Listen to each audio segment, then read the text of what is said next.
Today is Tuesday, March 31st, 2026. Why is this a significant day, you might ask? Is it because we had, I don't know, 5 NHL games last night that we're about to cover? Nope. Although that is a good reason. We had a couple really good matchups. We had some late goals that were cool.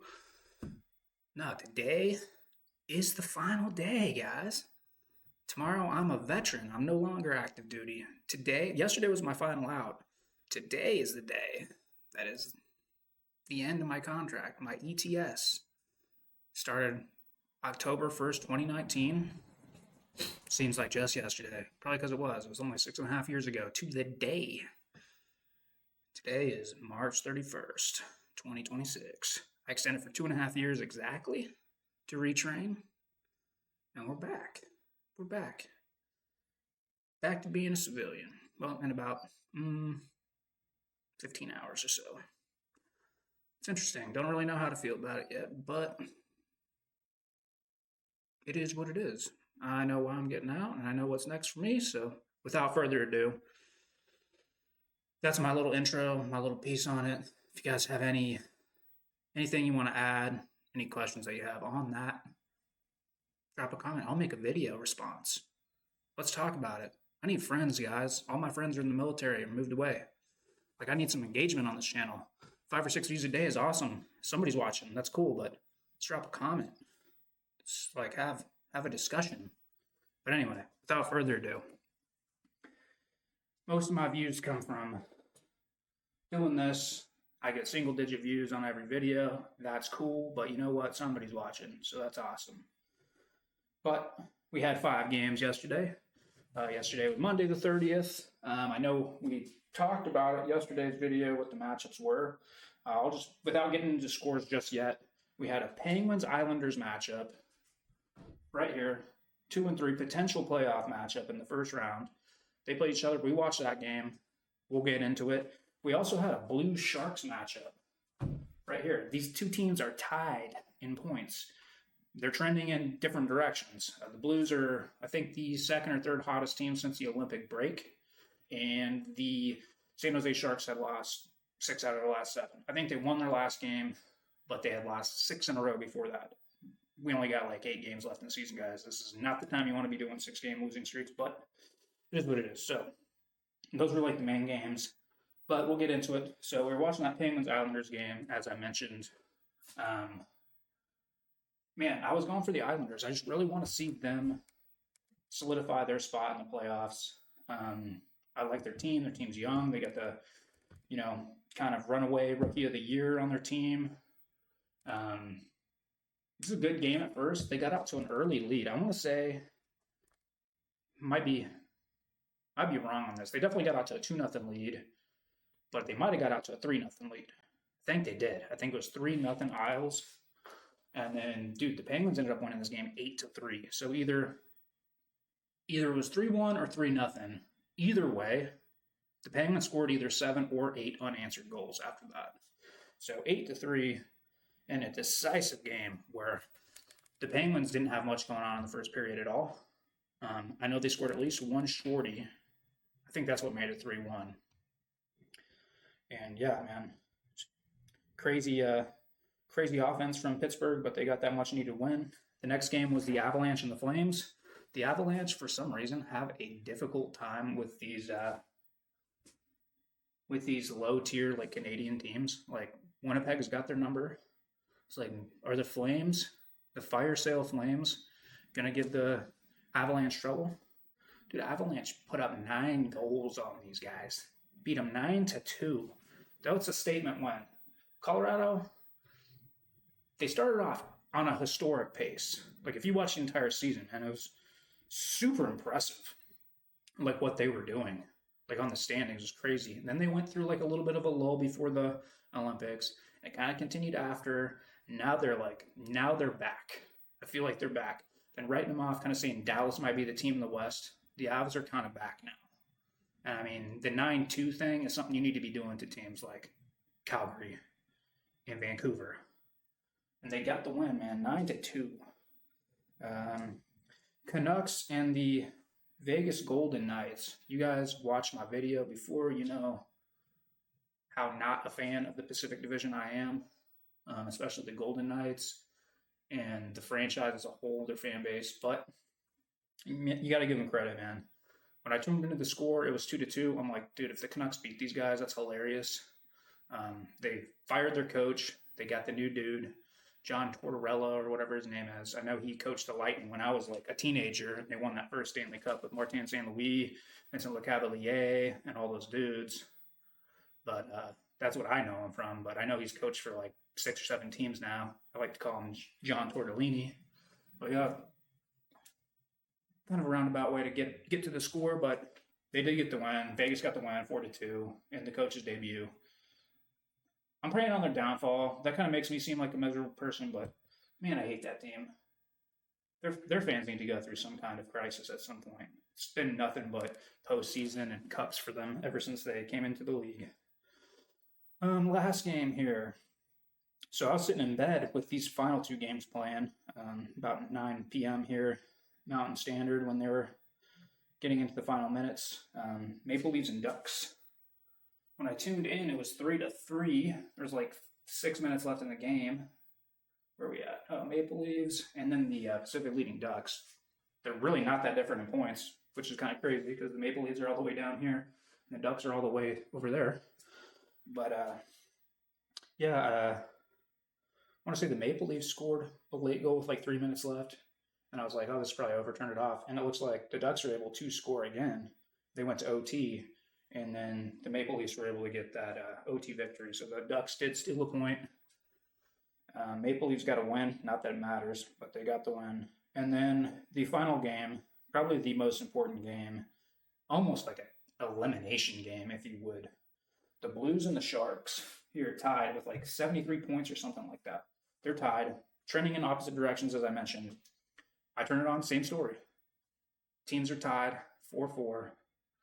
And it's almost like 30 seconds after I turn the channel, dude, the Sharks go down with we got like 20, I think there's 21 seconds left. I took a mental note of it. I was like, I'm going to talk about this tomorrow. 21 seconds left. Sharks get a 2-on-1 and get a 5-hole goal on the goalie. And they take that 5-4 victory in regulation. So not only did they get the win, but they allowed the team that they're in competition with to not steal a point, which sucks for the Blues, man, to go down swinging like that. I mean, they had won so many games recently, and that's a tough one. You know, beating the teams that you've beaten, and now you're going to lose to a team who's one of the coldest teams in the NHL. Yeah, it's got to be a tough pill to swallow for that team and their fan base, but at the end of the day, that's why we love this time of the year. We got such great races in the wild card and in both conferences for different reasons. I mean, these teams aren't as good as these teams. That's a matter of fact. But we're going to have 8 in the West and 8 in the East. And there's going to be some decent teams left out on both sides.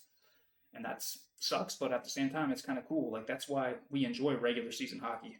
The Stanley Cup playoffs are the Stanley Cup playoffs. Those are exciting and cool. But when you can have like a last 10, 20 games of the season like we've had, where it's like there's movement all over this board just about every day. Like, man, I'm blessed to be like a diehard hockey fan. And if you're watching this on the depths of YouTube, you must be a diehard hockey fan too. So that's awesome. But yeah, those are the 5 games we had yesterday, guys, March 30th. See if there's any movement on the standing board, and then we'll get into some previews for today's matchups. So wild card. We'll start it off in the West. Typical Colorado, Dallas, Minnesota. No movement there, and I wouldn't anticipate on any at all. 108 points for Colorado. Dallas is the second team in the NHL to hit that 100-point plateau. That pinnacle of 100 points. Great record, 44, 18, and 12. They have 8 games left. And then Minnesota, 94 points, respectable in their own right, will probably also hit that 100-point mark, I would imagine. They have 8 games left. They're only 6 points away. So, I mean, the top 3 in that division all hitting 100 is pretty cool. Then in the Pacific, none of them teams are probably going to hit 100. Anaheim's probably going to hit 90 for sure. But Anaheim's got 87. Edmonton's got 83. Vegas has 82. So take that for what you will. Not obviously the weakest division in hockey. I talk about it every day, but this is the way the NHL is laid out. You can't hold it against the teams. I mean, NHL lays out the format. The format is what it is. Unfortunately, 2, 3, 4 of these teams over here that are much better than the teams even over here are going to miss the playoffs. I mean, that sucks, but it just kind of is what it is, man. They either need to fix the schedule to where there's an even disparity between. I mean, if you're playing more Division I conference games, you're not going to really have that. It doesn't seem that way. They just play way too many games against the other conference, and there's just many ways to fix this, but they need to fix it. And dude, the layout's stupid. You're going to have divisional playoff games every year. Like, these teams play each other enough as it is. I mean, not a double back. They need to play more, and then they play each other enough as it is. They shouldn't play in the playoffs. But at the same time, it's like, yeah, you're going to create rivalries, but come on. Let's just stack 1 through 8 in both conferences. If you want to give, a home playoff series to a division champion, even though the Ducks would probably be like a 5th seed if we're being serious about it, like, cool. Give them the 4 seed at the minimum. Let them host a playoff series for winning their division. But don't penalize teams for missing, for having a good year, just because the layout is the way it is. I don't know. It's just, a lot of people feel the same way. I'm going to quit harping on it because we got a lot of other divisions to talk about. Atlantic. You got the Sabres hat here.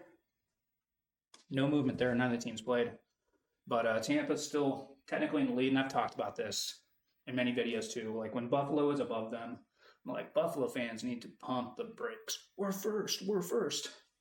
Actually, we were tied the entire time, but had played like less games, where we were close to being tied. It's like, you could see that Buffalo had played 2-3 games more than Tampa. So you're like, are we really in first?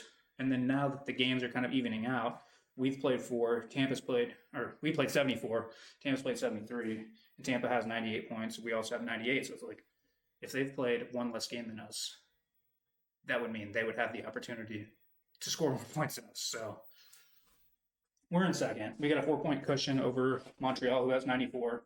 Montreal is one of the top teams, man. I thought that they were going to fumble their way out of the playoffs, but they've been putting it together. They've been playing really well. I know they beat Carolina most recently. I think that was the day before yesterday. But, yeah, they're doing very well. And it's still, they're only 4 points out, guys. Like, they could still win the division. Like, it's possible. It's possible. In the Metropolitan, we got Carolina with 98 also, so 3-way tie for that number 1 seed. Pittsburgh got that much-needed win over the Islanders. They're going to move back into second. We'll go ahead and reflect that on the board. Move this.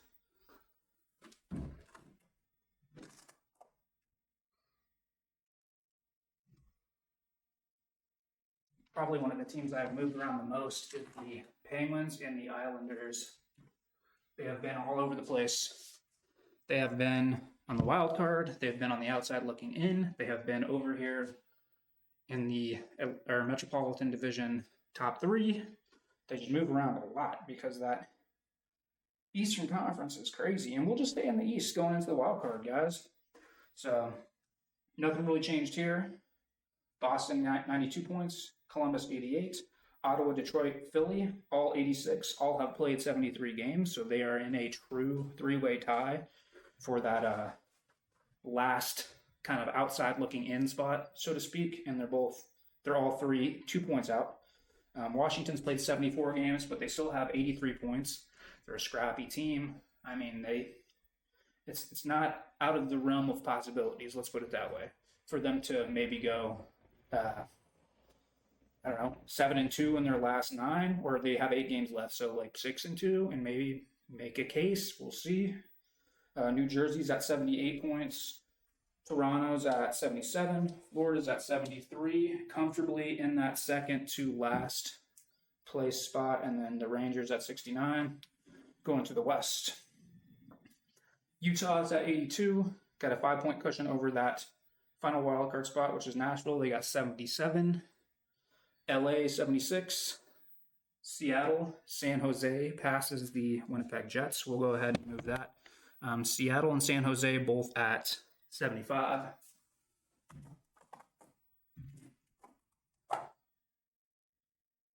Man, the Blues were 20 seconds away from jumping a few teams.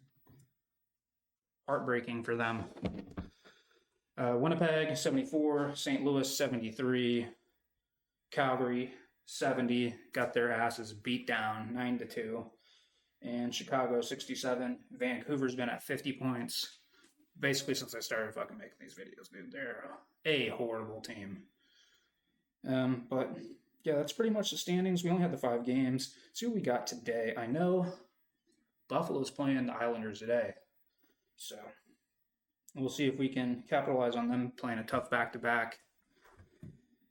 But yeah, looks like we got a decent amount of games today. Or I might do a parlay video. It'll end up being a donation because most of my betting is. But I'm gonna post like a parlay later. But we got the Stars and the Bruins. Good game. We love that. Stars, Bruins, 2 teams, with over 90 points. We love that. We love seeing that. Islanders, Sabres, 2 teams right in the mix of the playoffs. Another great matchup. Canadians, Lightning. Hey, man, as long as they don't go to overtime, somebody's got to win, somebody's got to lose. Well, I mean, somebody's going to win, somebody's going to lose anyway, but we don't want both them teams getting points is my whole thing here because we're, of course, a Sabres fan, so yeah, that's another great matchup. Senators, Panthers, not a great matchup, but we got some Kachuk brother action.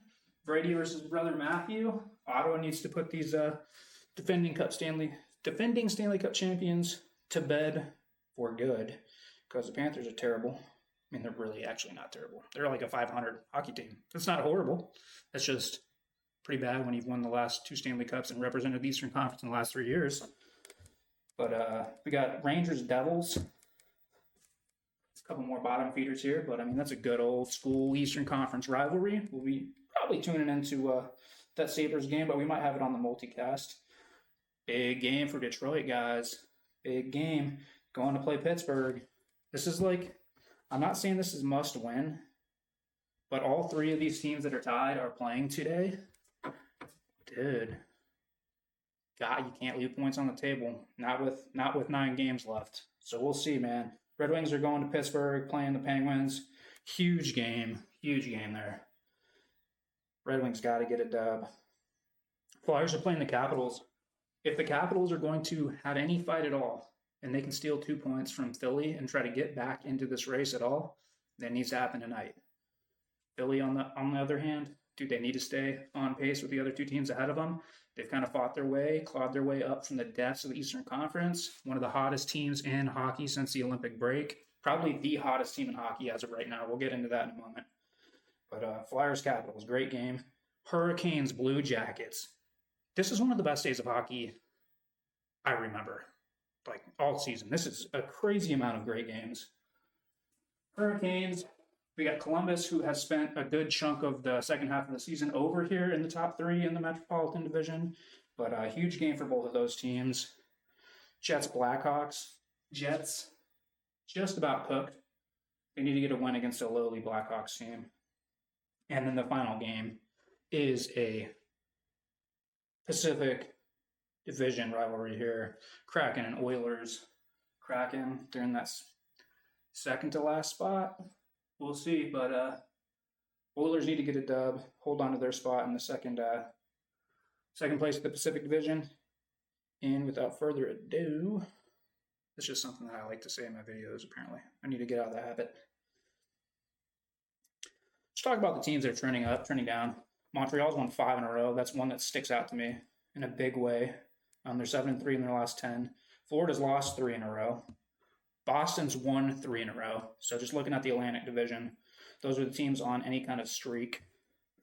Metropolitan, the Leafs won 3 in a row. They have gone 8-1-1 in their last 10. Great stuff from them. Columbus trending in the other direction. They've lost 3 in a row. Western Conference, nothing major here, but we do have Nashville. Man, they went on that tear. Now they've lost 3 in a row.